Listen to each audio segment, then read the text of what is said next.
Do you want to relax? Are you having trouble sleeping or focusing? CBD reduces anxiety, chronic pain, seizures, PTSD, depression. Try our CBD gummies or chocolates. You will be very satisfied. Visit cbdcollections.net. cbdcollections.net. cbdcollections.net.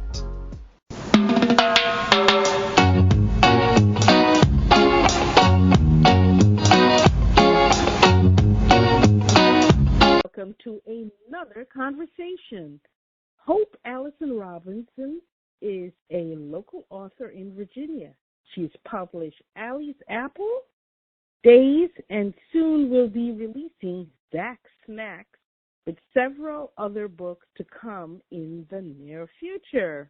Hope was born in Jamaica, West Indies, parish of St. Elizabeth, and then moved to the United States when she was 14.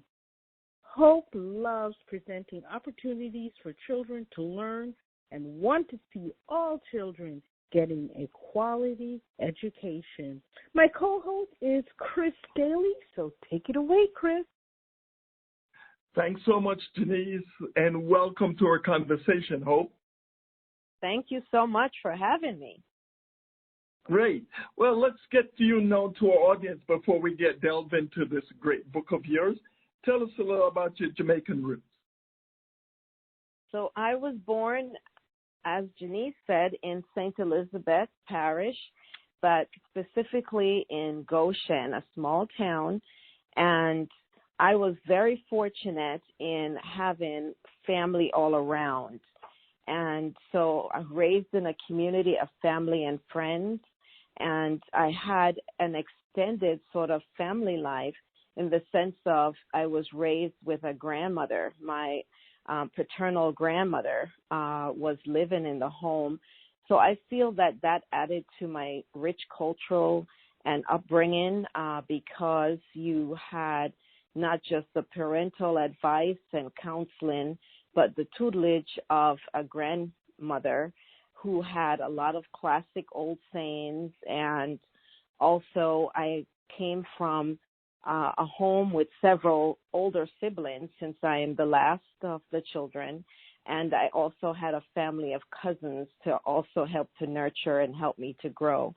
So I really feel very blessed to have had such a rich community upbringing. And my mom was very, very keen on making sure that we knew God. And that was a pivotal and central part and remains pivotal and central in my life, my faith. And so I'm just very, very blessed with having that sort of upbringing. That's really wonderful, Hope. But at 14, these are very 14 to leave Jamaica. It's not an easy age to leave. That's into the bloom of teenage years, and you left for the United States. What motivated your coming to the United States? Well, at the time, my mother was living in the United States, and she had left the country shortly before I embarked on high school. And so at the time that I came to the U.S., I had already completed 2 years of high school, and my sister was 2 years older than me, so we both came together. But unfortunately, we had a loss in our family that created a divide with my parents, and so they were separated. My sister was killed by a drunk driver, and it was very devastating to my family, especially since not just the loss of her, but the fact that the person that did that destructive thing was not punished in any way. He actually got away. And so my family didn't have closure because no justice was served. And unfortunately, my sister was killed in front of her home. So it was very hard to live in a house, to every day be reminded that this happened outside of your doorsteps practically. And Right. and so that was hard on me and my family. And also after having my mom be away for 2 years almost, I really wanted to see my mom. And, you know, back then my dad was very clear that he wanted to be the primary caregiver for us. But unfortunately, with his depression and grieving and the fact that he's lost not just a child but a marriage, he started to drink. And so life was not the way that we had wanted it to be. And so my first thought was, my dad had wanted us to have a higher education in England. And so I wanted to leave Jamaica and go to England. Of course, our educational system is very similar. But my mom has more of an American family, and so she was settled here in the U.S., and she wanted me to come to the U.S. instead. So my sister and I came to the U.S. For that reason. So tell me a little about then, you know, how was adjusting for you, you know, making that transition from Jamaica to a new culture? You had new friends to get. Was that easy? It was very, very difficult. It was difficult in many aspects because it's not just a cultural difference and more of a shock, really, because I was in a high school in Jamaica that was considered public, not private. And of course, in the Jamaican culture, all schools wear uniform, whether it's private or public, you're uniformed. And of course, manners is a high, commodity there, where you are taught to be a certain way, or a certain respect is endowed to your teachers and so on. And I didn't see that in the school system when I first came to the U.S. And that was a big devastation, as well as devastating that they didn't have what we call their devotion. So we start our day with a prayer and a praise before we are dismissed to go to your classrooms. And so to come to the United States, we had homeroom. And in the homeroom, it was the reciting of the pledge. And there was no prayer. And so that was a big concern for me, a big, departure from the culture and the experience that I was used to. And then, of course, the uniform, the loss of the uniform. And I know that there was private schools here in the U.S. that had uniform. And we came at a time where it was too late to get into those sorts of schools. So basically, we had less than a month before school started when we came to the U.S. And so that being said, we had to go to the local public school, and the styles and the fashion and the clothing was an eye-opener and just like a culture shock, in the sense of we were used to clothes that were custom made for us in Jamaica, or uniforms were custom made. And outside of uniforms, we wore traditional type clothing where you were fully clothed and no body parts were really exposed to the extent of, dresses were long below the knee. And so it was interesting, even though we were in a warm climate, to see some of the outfits that students wore, and the heels and makeup and all of that. That was That was a major culture shock. But somehow you've made it through all of that, and now you've started to blossom, and you find out you had learn this way of writing stories and poems and the like.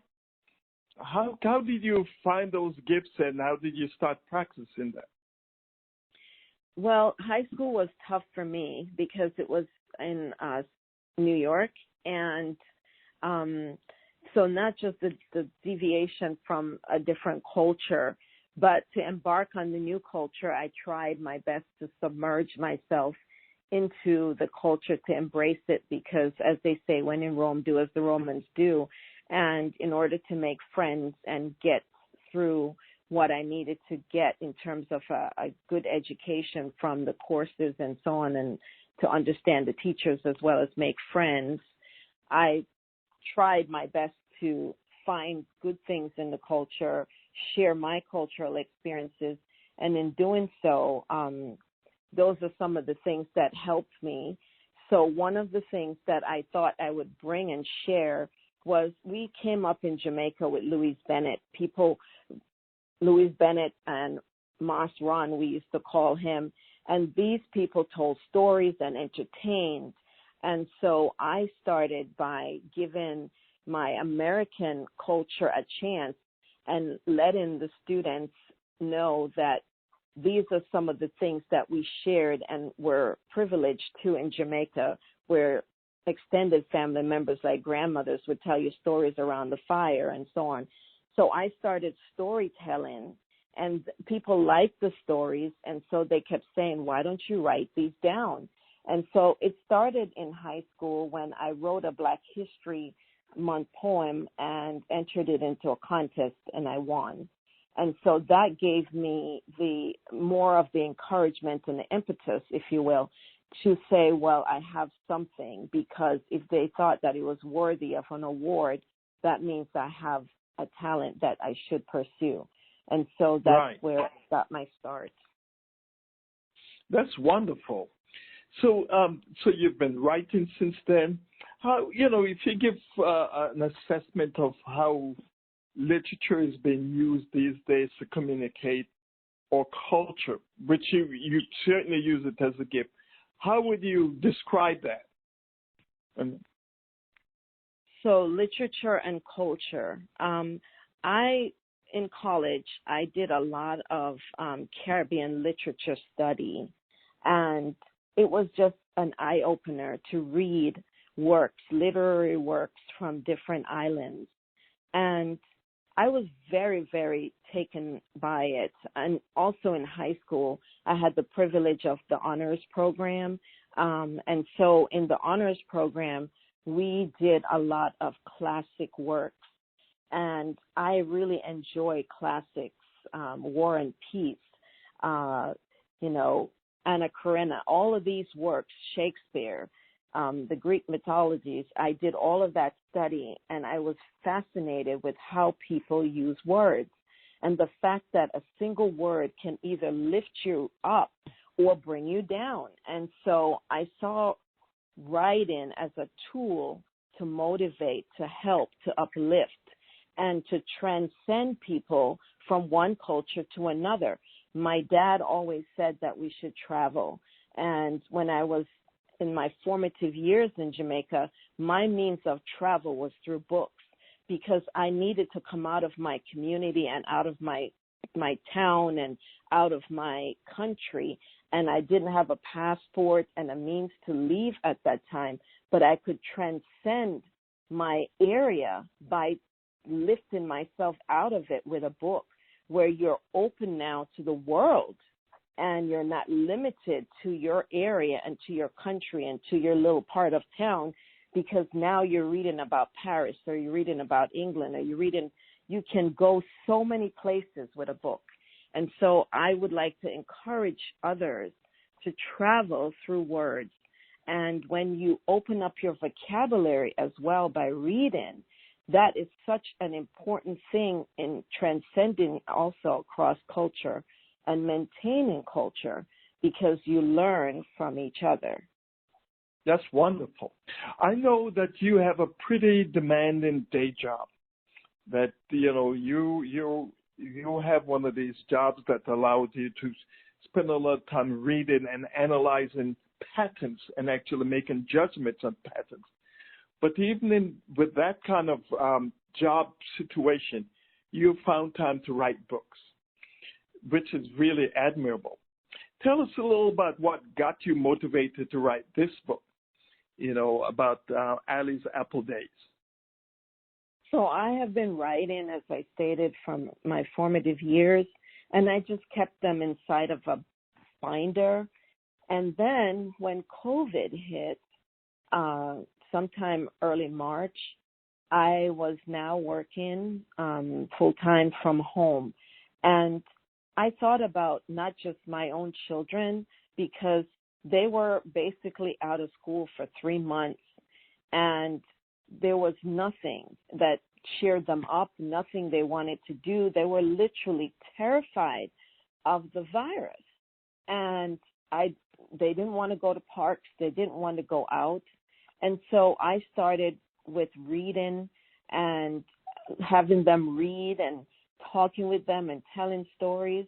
And then I thought to myself, somebody else could benefit. My children are here and they're benefiting, but somebody else's child might be feeling just as they are. And so I started writing again. And this first book was The Allie's Apple Days, was inspired by my daughter, Allison. And when she was young, she was just so fascinated with apples. There was so many, and she just wanted to try them. And so I thought this would be a good piece to do, because apples are abundant, they're nutritious. So I was trying to interweave not just teaching, but health, and also interweave early education, which has always been important to me since I was an early starter. I started school at 2.5 in Jamaica. And so I wanted to give parents a tool with their children being virtual or locked up in the house, a tool to be able to expand their minds. And I wanted it to be colorful and diverse in not just race, but diverse in what I offered in terms of learning. So basically it targets reading, it targets counting, it targets learning the days of the week, and it targets rhyming. And rhyming is a very, very critical and important piece for children to learn, because rhyming teaches language. It teaches how language works. It gives experience in language and sound. It helps make predictions while reading, and it's important for writing, and it expands the imagination as well as gives joy.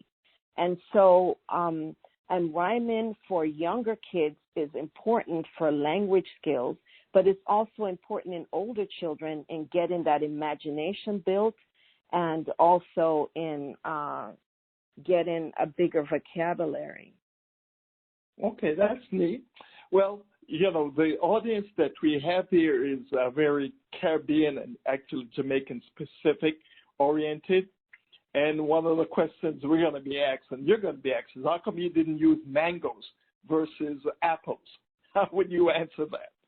Well, I would answer that by saying that I feel, and this is just my personal opinion, that the Jamaican apples are one of the best apples. And we have at least 2 or 3 different types of apples in Jamaica. And I can't get enough of the Jamaican apple. The redness, the white inside, and the fact that the seed is brown and lodged in almost looking like a womb. I have always been just a proponent of our apple. And so writing this book and letting people know not just about apples here in the U.S., but the fact that there is so many apples in the world, and a lot of people do not realize that there's over 7,500 types of apples. In the U.S. alone, there's at least 2,500 different types. So basically, it wasn't just an opener of these are, I want to start people off with thinking about apples as well as learning that they're healthy, but exploring them, and not just in this country, but in other countries. Explore your own apples, and this is just a really crunchy and healthy and delicious snack. Okay, neat. All right, well, you're forgiven. Well, so Johnny Appleseed will certainly enjoy your book because, what you've done to give apple a new renaissance here. So what kind of feedback have you received so far from your publication? Well, I've gotten a lot of positive feedback, not just because younger children are reading my book or being read to, but older children are enjoying the book as well.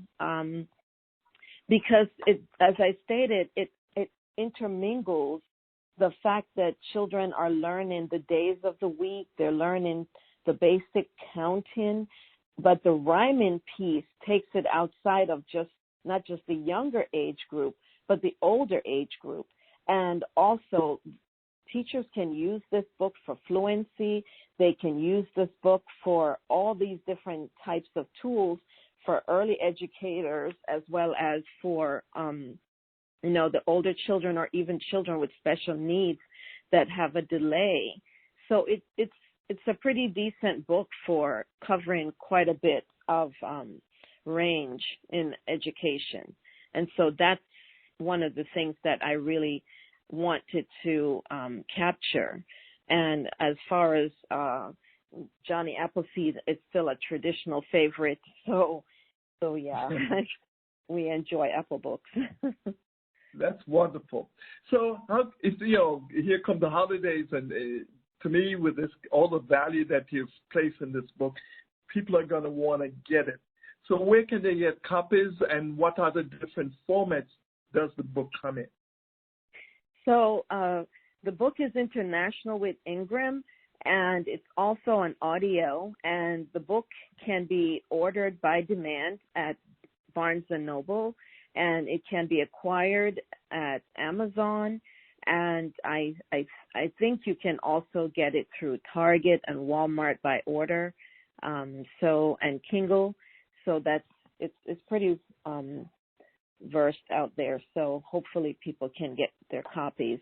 And I've done some book signing as well through Barnes & Noble, and the book was also featured as a night story, a bedtime story, where I read it, and it was offered on the Barnes & Noble website.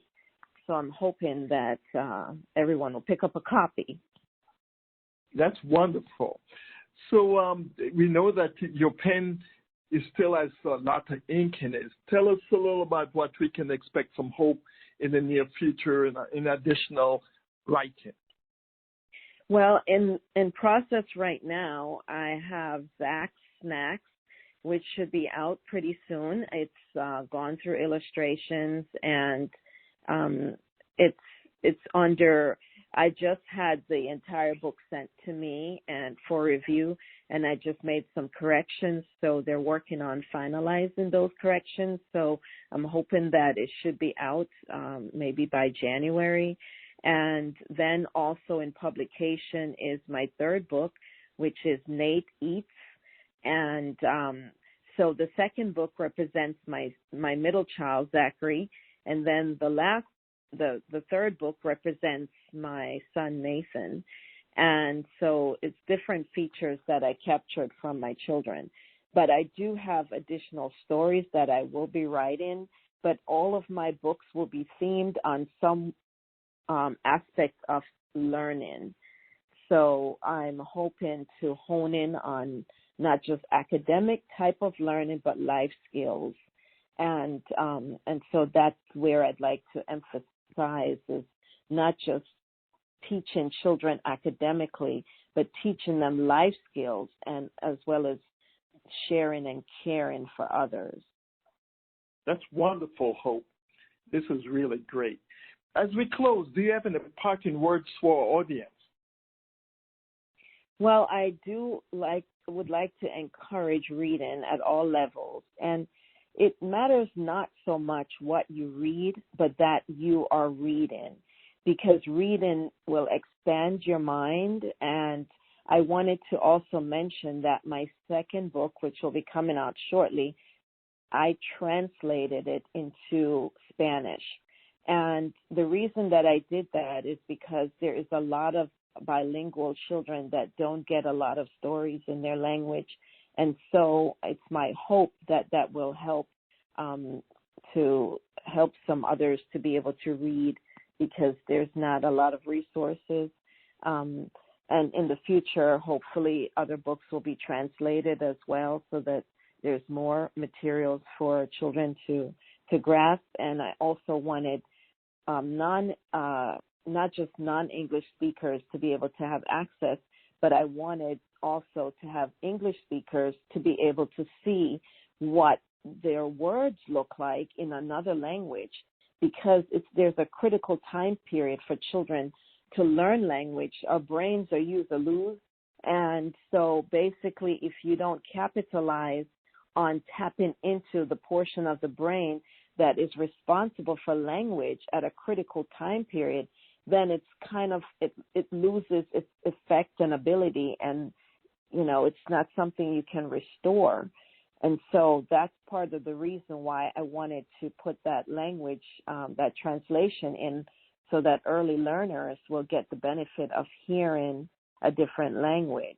So I really want to stress and emphasize that as parents, please encourage your children to read.